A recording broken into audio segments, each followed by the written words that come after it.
site nini ko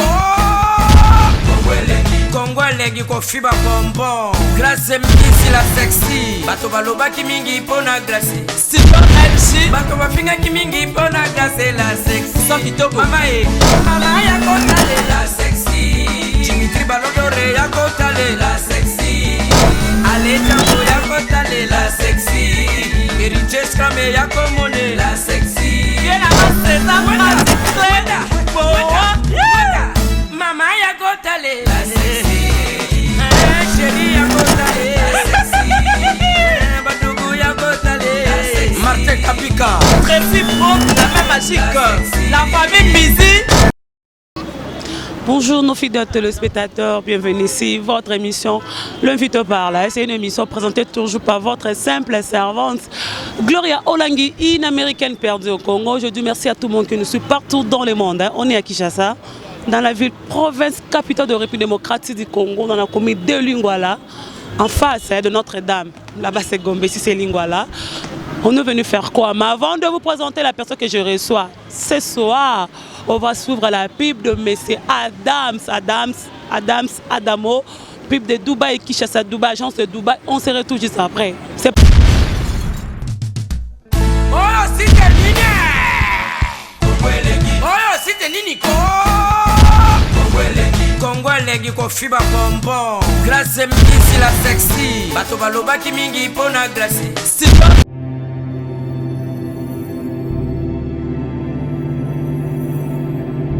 agence ya moko o elongoli bana kini complexe car ke bana kimbambala surtout yo musicien otamona kimbambala te ke bamilinga ikosopa yo solola na Adams Business avec Adamo Kumbo moto ke kolonga Dubaï koma Kinshasa net na film on comprendre te. Notre service est basé sur le fret maritime et aérien. Nous faisons des arrangements pour visa Dubaï, visa 2 semaines, visa 1 mois, visa 2 mois. C'est disponible ici à Adams Agency.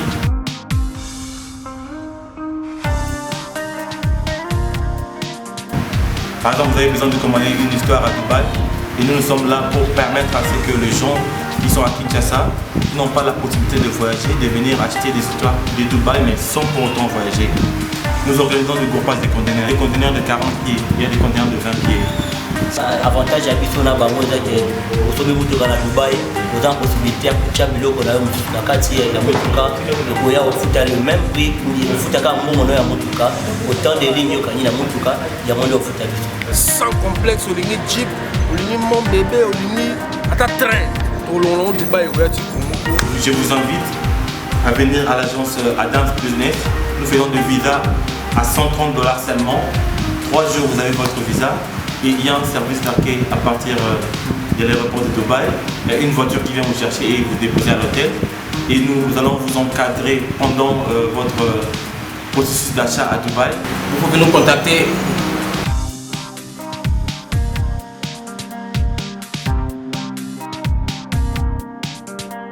Adams Business. Rapidité, différence et confiance.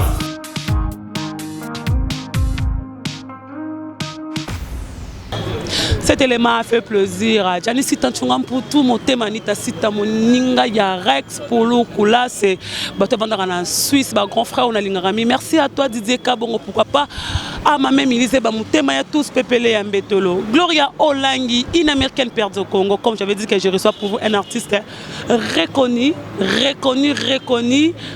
monde entier, je peux dire monde entier, le genre on a parlé de lui, il a chanté en République démocratique du Congo, c'est un artiste de République démocratique du Congo, mais reconnu presque partout. Gloria reçoit pour vous Eric Touti, Ifi, artiste ami de M. Kofi Olomide, pourquoi pas aussi de M. Sonny Echombo. Bonjour Eric. Bonjour Gloria. Comment vous allez? Je vais bien, par la grâce de Dieu, on est là. Mais ça fait longtemps, c'est pas Eric devenu quoi, on ne te voit plus, on voulait savoir. Bébé, c'est maintenant. C'est maintenant qui encore? C'est maintenant plus Eric, on parle plus de Eric Touché. Pourquoi? Vous savez, Dulciné, c'était le titre de la chanson, mais les gens m'appellent toujours bébé, parce que j'ai parlé d'amour par rapport à quand on dit bébé, c'est le premier prénom qu'a tout homme dans la vie. Avant que papa appelle ça Moutoukombo dans la vie. Hein, bébé nini, moi c'est toi mobile. C'est quoi Comme les bosses, mon ça soit bébé. So on moi c'est que l'indé mingi so bébé. ils ont déjà signé mon gars, ah, au pénal, on veut dire que mon carré, mais mon thème, ma penza, quoi, voilà. Donc, après Dulciné, j'étais un peu à Brazzaville. À Brazzaville, dans l'album, on a Général d'Abira. Mais album Mango, par rapport à ma norme technique, il y a un enregistrement à Mikolo et Simba Penate. On a été obligé à causer sur le studio. Après, on a reçu la sous président Sonny Chomo à Bengenga, à Eric. Il y a aussi soutenir le Collège Noble. Là, c'est là qu'on a encadré le Collège Noble, on a encadré Lola Kadogo, tout ça. Et puis, bon, les gens qui ont un comeback dans le quartier latin, bon, on a un téléspectateurs. On a déjà, ou bien des amateurs et musique. Mélomane, il y a quartier latin, on a Kofi chante Antoine. Kofi chante Antoine chante Kofi. Kofi chante Lutumba. Kofi chante Luambo. Donc c'est comme ça que j'ai commencé à collaborer avec Kofi Olomide dans un grand spectacle, quoi. Donc voilà, donc je suis toujours là. Je chante toujours, je suis là, bien vivant. Il est toujours là, mais c'est la première fois que Gloria a recevoir une émission Le Vite parle. Dans moi, mon cousin na 5 ans, 10 ans, on n'a pas connu Eric Touché. On voulait savoir Eric de quelle famille, mon cousin Karaïlo marié, comment Abanda pas comme un musicien, parce qu'Eric parle bien français. Il a étudié où, a fréquenté l'école Nini, pourquoi comme un musicien? Bon, en fait, Eric Touché, c'est pas mon nom en vrai, et ça sobriquet. Je m'appelle Jean-Dominique Eric Ezengue, c'est mon nom de famille. Nazali 4e famille Nabiso. Natanga na Institut de la Gombe. Après, na ok les sous-études dans supérieur on a Institut national des arts. Et puis na côté quartier latin. En quelle année? En 1993, en 93. Bino français 93 90. Voilà, 1993. Na côté Kuna à travers Suzuki 4x4. Et puis, à travers Suzuki 4x4, oui. C'est lui, en fait, quand on était encore à l'Institut de Gombe, tu savais qu'il y a un orchestre Bengango, Los Eligo. Si on comprend, autant l'école Mona Suzuki. Non. En fait, tu savais l'orchestre Los Eligo, l'orchestre scolaire des élèves de l'Institut de la Gombe. Okay. Donc, Los Eligo, l'OS, donc l'orchestre scolaire de l'Institut des élèves de l'Institut de la Gombe. Et Eligo, ça veut dire élèves de l'Institut de la Gombe. Donc, c'est ce qu'on va promo scolaire série. On a série na série 7. On va na tenir de la Gombe que en plus on a profité pour appeler ça la salutation à tous les anciens élèves de l'Institut de la Gombe de partout dans le monde. Hein? Donc, madame Nalo Babaï, madame Nalo Bawana, tu sais na orchestre comme on Los Eligo, tu sais Mimi Yamba, Willy Boula, Papitoya, donc tout ça qui vraiment est belé une pléiade, Mimi, même ça on a fait un test pas à Ekuna. Donc, ils ont une école de formation, donc ils ont parascolaire, quoi. Normalement la terre philosophie. Mais le quoi voilà. Donc le quoi a aptitude sur quoi la musique. Alors préfère na biso na cedi avec non bon. À part musique, à part classe, l'aptitude m'a donné non naturel aux anango. Maintenant, on a donné un chant. C'est comme ça qu'il m'a encadré jusqu'à ce que tu aies quand même studio et puis bon, entretenir Yangoti. Et ça dit que non, même après avoir obtenu mon diplôme en latin philosophie, il a fallu que nous fassions une année préparatoire dans l'Institut national des arts pour après on a passé ce que nani. J'ai un après le diplôme en musique et en dramatique. Voilà. Donc voilà. Donc, vous êtes gradué en animation de la musique INA. L'Institut national des arts, voilà. Et puis bon, je suis père de jumeaux. Seulement? Oui, des jumeaux. Seulement. Voilà. Vous avez 2 enfants?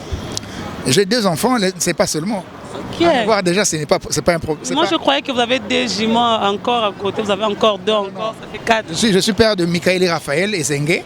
Mais bon, mes deux bébés, on a bébé, on a bébé. Donc on a petit quoi. Donc voilà. Donc ils ont déjà anticipativement, on a souhaité déjà un bon anniversaire à Michael et Raphaël. On va voter le 12 juillet, année où on a 14 ans. Donc je suis le père le plus heureux du monde. Je ne suis pas marié. Pourquoi? Parce que je n'ai pas encore trouvé la femme de ma vie. Alors maman de Michael? La maman de Michael fait sa vie et puis moi je fais la mienne. Et voilà, là c'était entre parenthèses, on voulait savoir, Eric, chez Koffi Olomide, première chanson, Eric Oyayemba qui n'a quartier latin, qui cartonné presque le monde entier. Mais en fait, dans le quartier latin, je n'ai pas commencé seulement dans Dulciné. Mais les gens ont compris la signature d'Eric Touti. Dulciné, c'est après, en 93, quand vous étiez en quartier latin, première chanson. En fait, na côté en 93, mais premier album dans le quartier latin, c'était en 96. 96. J'ai eu 3 ans Mobimba. 12. Non, c'était dans l'album à Magie. Ok. Oh non, pas petit, on va apprécier, mais ça a 3 ans dans les coulisses. 3 ans, on ne parle pas de toi. Non, j'étais dans le quartier latin. On a sérieux, on a René Zaïba, Suzuki, Willy Boula, Nani. Ngombe ningisa mokila mokile ningisa kangombete. Vous comprenez, sérieux, on a grand prêtre. Ngaï Naïka Sika. Bon, j'ai eu le temps d'apprendre un peu à chanter avec Koffi Olomide parce que Koffi Olomide, dans les temps, il était plus solo. Vous voyez, en featuring donc le quartier latin, j'ai pris vraiment 3 ans, 3 années entières pour que nous naïkola koyemba banzimo lokola ba natikali seseronga natikali maboko pambaye moni nanga ke atikali nga sendaka. Vous comprenez? Donc j'ai pris le temps. Et puis bon, album n'a pas bossé avec magie. On a yemba. Oh yemba saleri. Anga mama nga ba kolelanga. Vocal anga yemba il bossé avec. Likambo nanga bomba sekele. Likambo nanga bomba sekele rambo. Kolomana motote no ke kosala esandi. Kolomana motote no ke kosala esandi ngana kamwe. A part wana suna yemba susu. Associé Nangayo, Yondoya, Mama, on a bien préparé pour confirmer Eric Touti. Eric, allez, tu comprends, c'est Eric Touti, le ministère de Koffi Olomide. Assis la raté, vous et Zarara, Eric Kaka. Après Wana. On a tout ça l'album V12. On a Yemba, Banzim Mugaba, Yozo Kerele Kia Shakie, Yozo Kere Kulutu ya Swaze, on a Yemba. Iyo lobaka osambela kakasiwe botso nini iyo pesinga iyo mamitsonzumba. Vous comprenez vocal wana. Après bon après V12 dans ça album Attentat. V12 en 97. V12 déjà oui, on avait c'était le second album après le quartier après Magie directement, il y a eu V12. Oui, il y a eu V12, oui. Après V12 Basana qui wake up, il y a Papa Wemba. Après, voilà, après V12, là, Académie Salami, tu as recruté Bafali. V12, c'est l'Académie. Non, Académie, non. Académie Salami après. V12, il y avait déjà des Sam, non? Sam était déjà dans le quartier latin, mais c'est l'Académie après Zénith, non, Olympia. Donc, Attentat, tout ça, on a Bafali. Voilà, tout ça, on a Bafali, tout ça. On a eu Banzimolba. Vocal danger le il n'est pas seul, il est avec son ami, hein, il est à côté de son ami, il n'est pas seul. Hein. Lui, c'est les Chinois noirs. Donc, bon, Ayenega Mikolo, bon. Mais, la Chine, Azawa. Justement, il y a une émission parce que il y a parmi les talents où ils ont la RDC, c'est un chanteur, c'est un auteur-compositeur, mais il est un businessman. Donc il est donc en Chine, donc il est un businessman. Donc la ligne que nous l'album où on a qui lui a basé, il y a quoi intervenir. Et on déjà la ligne, je ne sais pas que non. So Eric Touti a la fit dans le charisme quoi. On a que non les Chinois, le véritable Chinois. Et on a que non bon. Donc aller que non bon. Tout ça va na Chine beauté, batno ça na Arabiso, ba internet surtout. Et on a que non va na déjà on met ça na le lotumba. Bon, bah, que non, tout ça, quand bateau, bah, on a combo belé. Voilà. Alors, il y a ça, il y a banana, mais non, il y a banana, on va comprendre que les gars, tu l'accès, on va faire encore par là. On va comprendre que tu l'accès, que non, bon, fallait pas y bien. Voilà, donc voilà. Maintenant, Eric, après avoir fallu bailler, Boyambi Bafali, Gibson, hein, Soleil, depuis avant Fali. Depuis non, depuis à côté après Fali. Après Fali, depuis il y avait de Binda Base, équipe c'était comment qu'on travaillait en tant que déjà Miaka. Bon, en tout cas, Binda Base, Lola Moana. Lola Moana aïe après. En fait, non, depuis tu as avant Fali. Parce que depuis tu vas Obeta Olympia, Fali aïe au kota après session il y a Academia. Dans Academia Salami, Samba Kei, Lebu Kabouya Bakei, Somono après aller. Tant tu recruter ce que les jeunes à Sima, Ndeto Fali, mais depuis tu as qui déjà, il y a toujours avant que tu aies poto. Donc depuis tu as ancien par rapport à Fali, depuis tu as ancien à Fali. Donc, mais en tout cas, le climat c'était bon. Le quartier latin ne nous appartient pas. En fait, nous sommes les acteurs du quartier latin, mais l'idéologie est Kofi Olomide Yemoko. L'homme des idées. Voilà. Donc, Boule Yakofi, musique Yakofi, à transmettre en gros bisso. Ah oui, bon. Malembe, Malembe, Andrada, doucement, et Malembe, ama mulungudie, mame, ea. Mokolo mosusu vando mituna yomoko, soki motemano ye bongo sokola na mai yankamba. Enemi na yo ngana moni ezalise yomoko, sikako lukelanga minondo, obambrima. Voyez, c'est lui le maître d'œuvre. Dans Bisso, tous les pions où il y a se servir dans Bisso pour na œuvre naïse à la parfaite. Donc Bindabas, Fali, Babiandonga le regretté, en tout cas paix à son âme.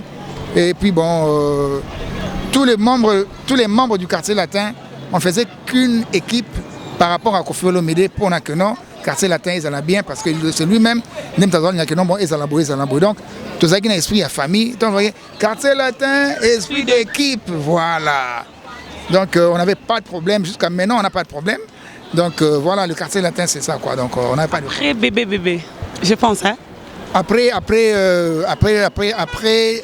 attentat force de frappe bébé. On a force de frappe on a à Paris donc au Betty Bercy.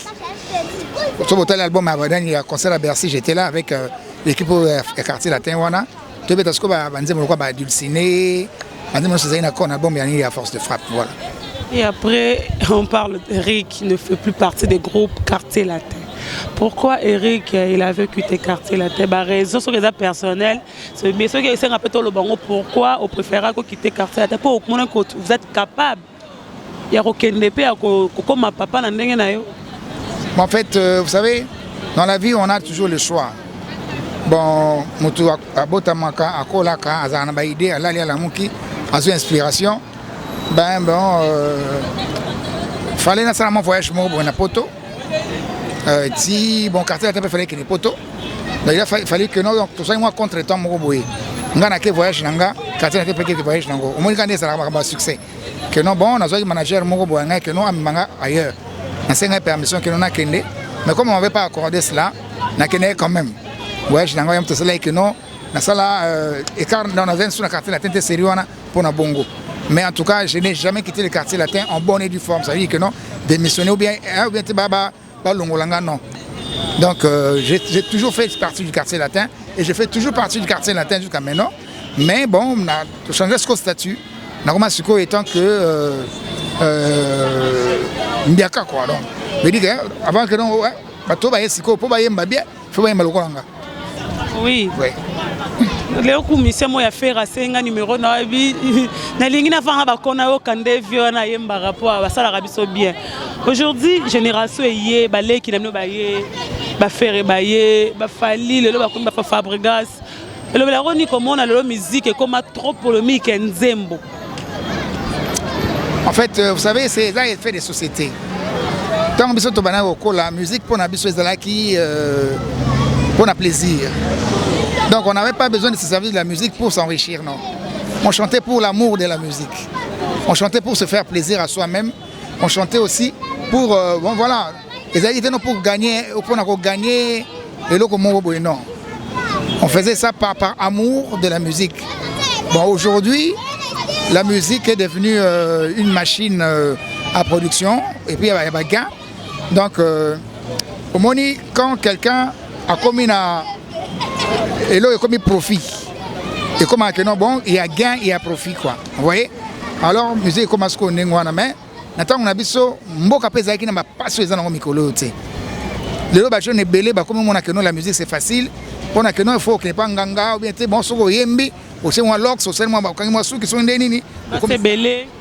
Bon, en fait, les loyaux, bon, le pays, bon, on a habité sur Mboka, on y est régressé par rapport à la mœurs.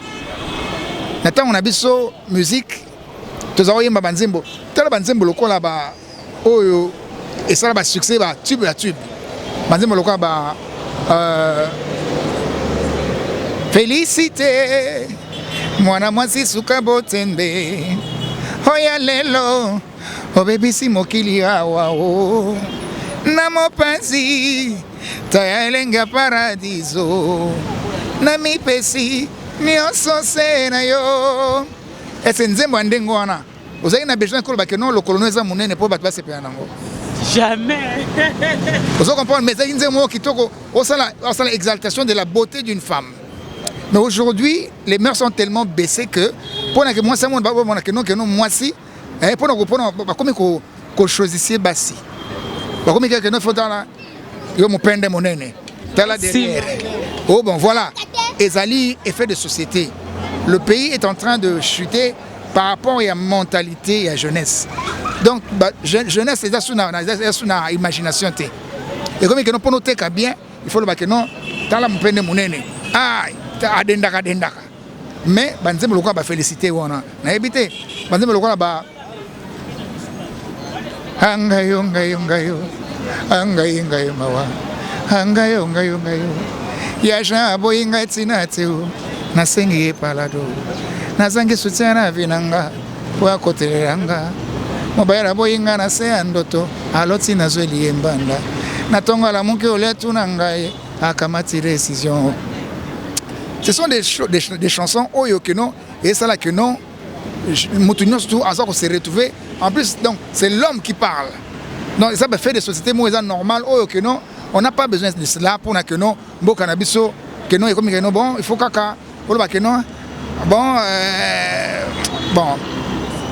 bonzoto comme trop surtout bonzoto ka ya mwasi na manzembo alors que toko yembe la paix bon vous êtes belle comme une fleur vous êtes belle comme un oiseau quand je vous vois planer. Vous voyez pourquoi toko battre mutako za la fleur toko battre mutako za faut ka noter aux algo bon voilà pour dire que bon je ne suis pas là comme étant éducateur de la masse mais je crois que la jeunesse va bien. Bon, ça la musique est bien.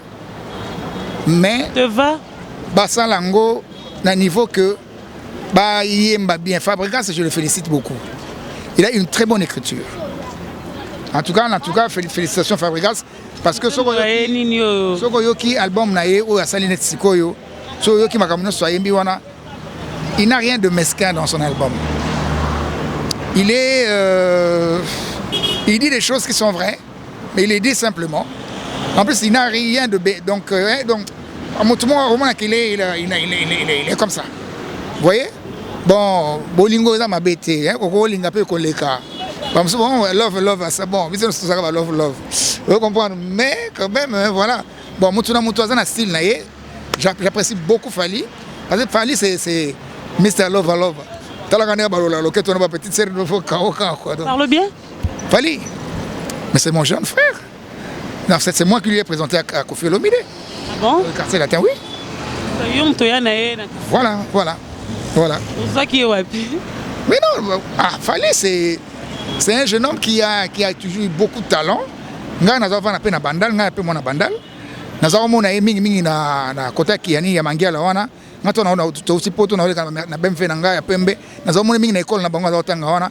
Saint-Jean. Avant na kana peut-être mo bazo sabi ke ko kala boy. Avant na kana na guitare garçon mo ya pembe nzuto mike boy. Mais garçon na nyongo no ko Fali abona de kaka. Si et ça là que non, na komo ke na concert ki binda ko na komo mona e.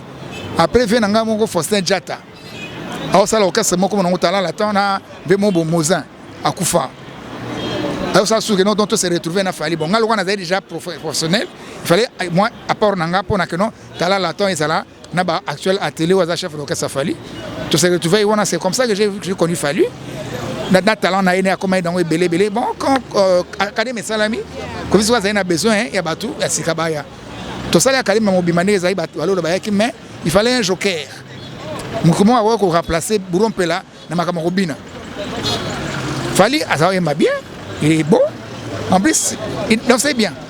Alors, je me suis souvenu de lui. C'est comme ça que bon, j'ai dit à vieux, rentre vieux, dans un lait dans la bandale, comme on avait fallu, amène-le-moi. C'est comme ça que bon, voilà, j'ai présenté Fali au café. Vous êtes content? Ben, je suis l'homme. Tout le monde parle de Fali. Mais évidemment, je suis l'homme le plus heureux. Vous savez, ma boko, et puis ça m'a pomboli. C'est que Nzamba Zananga, quoi. Nzamba Pena, donc, à travers moi, il a connu Kofi Olomide. Aujourd'hui, il est devenu Fali pour Padicap, voilà. tout là. Donc voilà. Donc moi, c'est moi l'homme le plus heureux. Je sais que ma boko Nangaï, et ça là, que non, tout va réussir. Voilà. Et voilà, Yaya. Yo, tu no chinoye, Koye Mbana, Eric. Pourquoi seulement choisir Eric Touti? Bon, d'abord, on peut savoir bonjour, tout bonsoir, on va tout bonjour dans biso. Bonjour Penayo, Glody. Gloria. Gloria, voilà. Moi c'est Lolo Charisme, un énorme le chevalier. Na sepeli makasi parce que tant haut tozu oyo, ils appellent Angoulou Nzambe, na sepeli. Ce que l'obi soit Eric Touti. Eric Touti d'abord. Pourquoi Eric? D'abord, pourquoi Eric? Eric d'abord c'est mon grand frère. Assaillant va devoir en classe. Assaillant va devoir en classe. Aza Mouto est vraiment grand frère. Oh, tu vandi, tu lali, tu la moukinaye. Tu passes battant moi et belé vraiment naïe. Donc naïe billet moi mingi par rapport à Batou Moussou. Donc quand il dort, tant on ça la rêve, tout on ça la geste bonabi que geste on est sous par rapport à bon. Lui aussi me connaît bien étant que petit frère naïe. Mais en moni par rapport à la musique, moni musique ça facilité na Congo hein. Na Congo musique ça facilité, au Congo les cas par-ci par-là, mais musique est un rappel tant nango. Na mona que par rapport à la disponibilité où les élèves au Senga na kisasa awa à tout ça la musique tu dois quand même avoir des moyens où permettre yo ou évoluer parce que mon leader est belé les lois va changer moi façon la moyen de vivre bazoya ba jeune talent bazoya ba rosser la bangote nga za parmi ba musiciens ba se révolter qui ou ba loba que non to lukano mo muke comme ça to ya tant to ya par rapport ya ba auto rosa na ngone permettre ngai na ko ganga pe par rapport à Nanga. On peut exemple la camarade Nangaï, Nangaï mingi a communé Lexus. Égal. Lexus a za obeta na ba rap na bango. Série mo ba camarade ba voyager atika la raimoko. Lelo je crois que Azali grand dé ba dozo mona mais il a eu à passer na banzela mo pour les lois andinga za wana. Moi je crois qu'un homme doit se battre. Na mona que na ba quartier latin ba orchestre de leka ezaki na mo ba façon mo boyo o ba ndeko malmené ba musicien quoi. Disons on est voyage, j'aime sous passeport pour ba misolo passeport, faut bien comme on a boutou ba liste ba voyage, or que ba poto normalement ils a voyage. Donc ba komi ko le ko la voyage, le ko la Europe, voilà ba tsango le ko on est ils dépendre na mutu. Donc mutu mo boye soit le roi zara président, akola mukene na tonga bi yo voyager té. Même chose na moi talent na paye bien. Moi c'était vraiment révoltant na part na ngai. Et on a ba bon le roi passeport ba série on je crois, ils alara ba $75. Vous avez pris dans l'hôtel. Vous avez un orchestre. Ah, yo non, je passeport. Yo non, boy. Je dis comment le roi est moi guerre, moi boy. Nous avons un poste dans la pétale, hôtel, la monnaie qui va mon nom sur mon passeport pour Israël. Nous avons un paquet de sur ma billet. Yango, nous avons un sunga, na bina bimape na bandaroya, comme ça permettre un IP. Na mon paquet, na zappé moutou, na go respirer, na go samaram nanga. Mais par rapport à soit grand frère nanga, c'est un tendancieux. Ngai personnellement, na croire à Eric Touti. Je crois en lui parce que Azana ba chanson au badon ba okate ngana yo kaka. Azana ba travail oyo na ebi qu'avec le temps pour redécouvrir ba talent ngana zanango. Avec le temps on aura à parler par rapport à peut-être même se rencontre à Yanga Ipena Eric Touti comment ça a commencé. Donc vraiment c'est une longue histoire. Mais on a reçu ça public aux Olanda ngai naie a ngai le kinaye. Na s'organiser de façon que tout ça la moins lourd par rapport à yaye azo croire nanga parce que moni art ezali faut croire na mutu to beta rababilo ko on ezali parce que couleur na couleur nanga ça peut amener à quelque chose donc faut pas to minimiser rabatu par rapport à même chose na kombo moko yebani to yebanité ngana oyisa watu faut pas un esprit ya ba américain bazana nango américain na tina kombo mutu te to mona ba lil ba wow azai mona mkia yemba ba wow yubi vous comprenez, Ayemana, grand artiste, Snoop Doggy Dogg. Azano mona mouké bébé, mais Lelo a commis sous grand. donc faut tous artiste za muto amonaka musika artiste za muto za motema munene okozo artiste moko boye ayebi vraiment koyemba pena te ou bien ayebi ko composer mingi te ou bien ayebi ko bina mingi te ko ipe ko encadrer a komi pe grand lobi passer les loro mususu donc c'est un peu ça donc la pona qui par rapport il y a savoir on a ça nango pona ye confiance aux gens pona avec lui on va faire des grandes choses. Merci, c'est bien dit. Merci vraiment à tout le monde. Merci. Comme d'ailleurs, au Chitena grand frère, album sort quand? Belaki maintenant santé, c'est comment? En fait, voilà, tout va bien maintenant. Je vais très bien. Vous êtes vraiment malade. Vous êtes devant la porte de la mort. Hein? Vous savez, Makamutu Malba sur Bisso, Malba Sakam, moi, un les sous. Et vous avez la mesure 1m82 na zaboy baba tu tona za mulai donc pa tu non ba prochain bisoté sango musika ezalaka na ndenge na mutu so nous sur ba ndenge na évidemment on a belé lokaba tu sur belé ka malaria tout ça bon il s'est fait que bon sango na bisone que na moi mbango koleka sango ba mususu mais en tout cas vous me voyez je suis là je vais bien. L'album je suis en train de donc na repérer ça non date c'est finissage langote parce que nous avons préparé, nous avons je crois la troisième chanson encore, mais il faut en avoir plus ou moins 12 chansons. Mais déjà, si Dieu le veut, à partir du mois de septembre, donc juillet, non, juillet, Mikolo Brozouaka, comme ça, Mike, non, mais nous concert, il y a, nous avons préparé le concert Moko, il y a remise à niveau, un concert à remise à niveau, non, mais soirée rumba na rumba. Ça veut dire je vais chanter Madilou. Je chante donc je chante la voix de Madame en fait les chansons interprétées par Madilou. Bon, pour ne pas chanter bon j'ai chanté Madilou, je chante le Tumbali Simaro, je chante Taboulé, je chante Pépé Calé, mais best of. Donc je chante des best of. Et rumba na bango makasi wana. Donc les alliés ils sont en préparation pour l'instant. À part Yango, album nanga comme Nango Kilo est basé. Kilo est basé pourquoi? Et ça quand on a idéologie que non bon sur une zambe à Pessio don. Il faut voir se servir Nango. Donc wana ezalika pour la gloire na ye. Anto lingate. Parce que à Pessio mungongo wana pour so mego yembaka moke pa batu bayoki. Mais ce que aux un message ni no pesa na mokili. Vous avez un message que non, bon, la tarage pas mon c'est tout, la tarage pas mon blague, non. Vous comprenez? Donc, il faut que vous utiliser le talent, on a précieux. Donc, j'ai un message, où on a dit que Bakoko Bazole là. Bakoko Bazole là, pourquoi des préventions de mœurs, c'est comme ma casse est à niveau? Pourquoi, tout ce qui est valeur première, aux allègues nango, tout comme qu'on s'accroche dans la futilité. Comment jeunesse, et là, sous les oeils, sous une zélanie qui était. Tant que tu as beau, tu as été présent dans l'obéi au Salanani.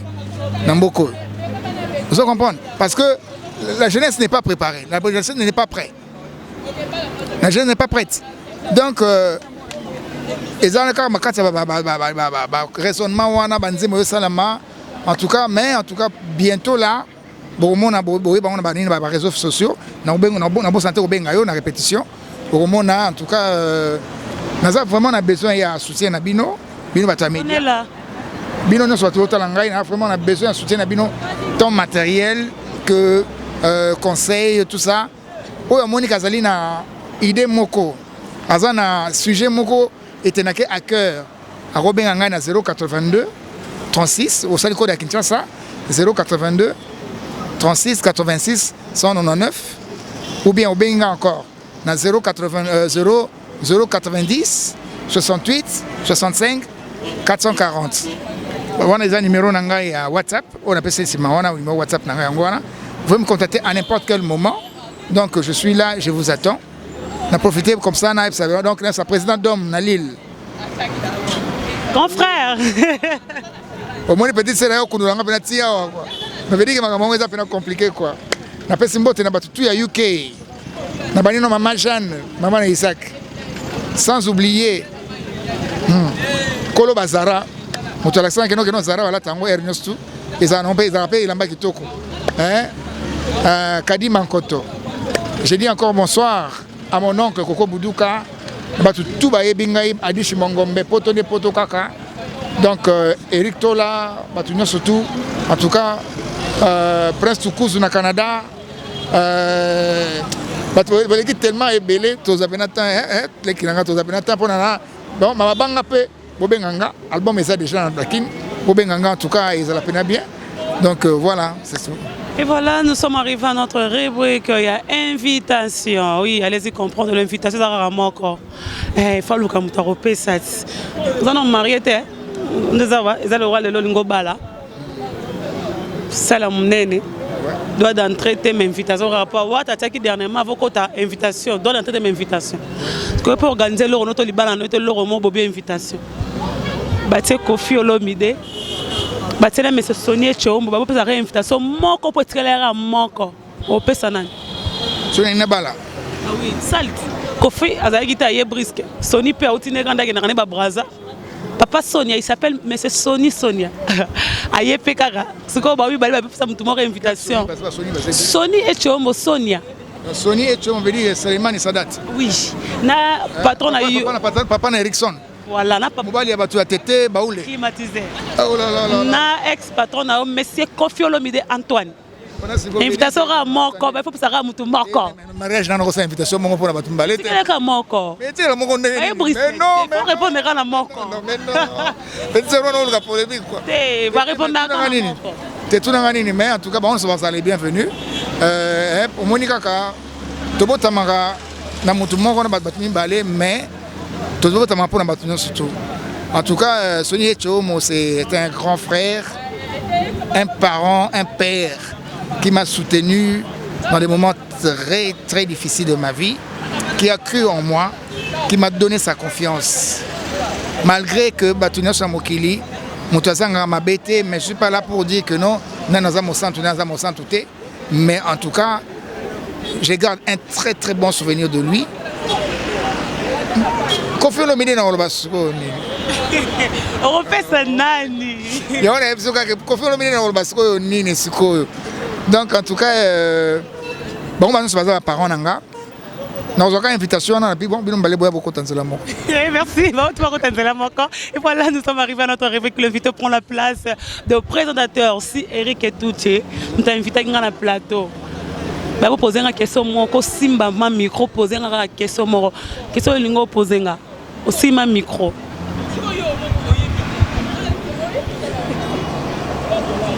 déjà c'est qui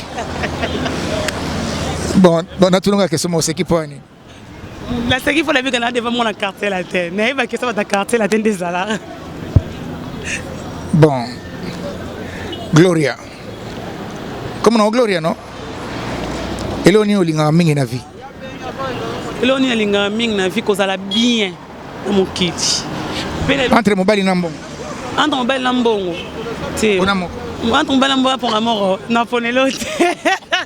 Merci. Et voilà, c'était là une belle émission de Eric Etouché Gloria Olangi. Nous sommes vraiment arrivés à la fin, allez-y comprendre. La mission Maëlle Boy. Pas à la Congo. Je dis merci à tout le monde.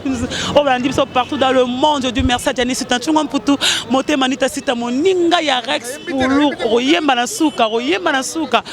Moninga ya Rex pour louk.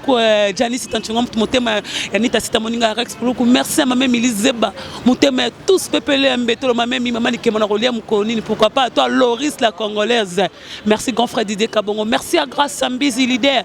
Pourquoi pas aussi oui mon Miradjabo. Merci à Papi qui vous. Merci à toi aussi Papi Boto. Nzambe na bango Papi Boto. Sans oublier Ale Django le roi de Chicago. Merci encore na Ben Dose Festival à Bilé, les Ben Dose, on est ensemble.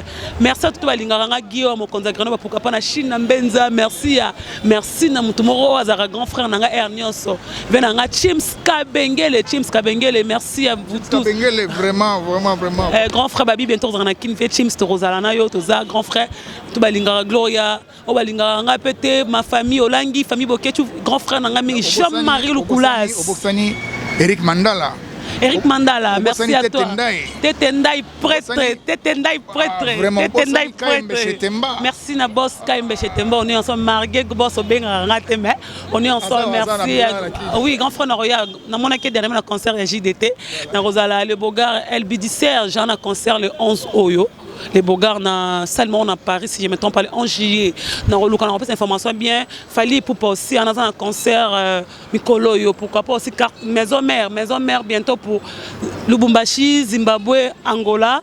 Maison mère, le groupe de Wengem de Weranson, les présents de Weranson. Information, les amoko, Dadi Oboeba qui porte parole de Weranson ne fait plus partie du groupe Wengem Musique à Maison mère. Il est maintenant chez Héritier Gucci. Héritier Maison mère, n'a habité à la Maison mère Nini. Dadi Oboeba Dadi Mola, Oboeba qui na Maison mère, Azali sous-souté à Comina Héritier Gucci. Mamouluba. Des poulets, bango touche héritier. On voulait comprendre héritier Gouti, Alinga ça la maison mais Nini. Eric, tout le monde sont arrivés à la fin. Je vous aime beaucoup, mais Natiki Eric, tout un personne zembo ya bébé, tout un zembo ya mutumo ya kala. Pesi bato belé mbote na sepeli makasi na Glody na émission na ye, bato surtout à Paris, Europe, Gloria kitoko, moi c'est kitoko, c'est bon. Na pesi fou le Lukisu, Mado kitoko, les Chinois noirs, le vieux Ali, Rudy kitoko, bango surtout na kata Chine donc boyebi gande masolozo kende, boza toujours ba porke pique ba Willy Ilunga.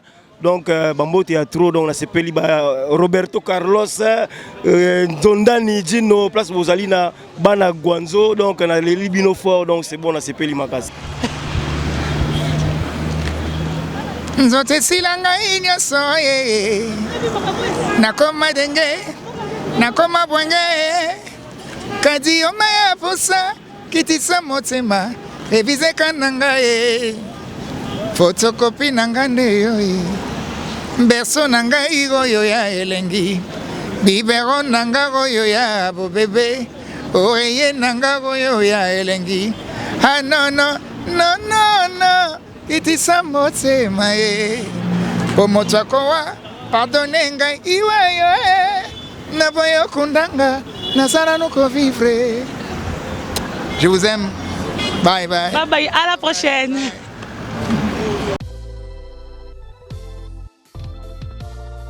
indi tozala kati ya bureau ya Congo leng masolo ezandeni vedi tozala biso ba sponsor tozosala ka publicité pour na sponsor na biso babi derrière grâce mbizi Congo leng qui est derrière Congo leng qui est derrière grâce mbizi c'est ce monde masolo ngo vedi ba maître Maurice pe okotango ba Eric Mande pe ba koti masolo ngo babi boss de boss moi Mirajab vedi Congo leng mobima na Paris tozosala promotion babi moi mi caps donc na yebisi bino ba congolais na oui c'est nos congolais des congolais na yebisi no Kenya pe la mukina masolo ngo ba Kenya pe ba e mabe donc toza na mama na agence ya danger yo kumba na Jaguar ti na no matano Jaguar ti oyo kangoka na sango oyo kasi mbizi la sexa kuna auditete etali oyo kaka na sango na minute oyo moi mi caps limited ya moi Mirajabu tous les congolais vous avez besoin kumba kara danger agence assure moi mi caps balobi Jaguar ezalié Ezalié Oditete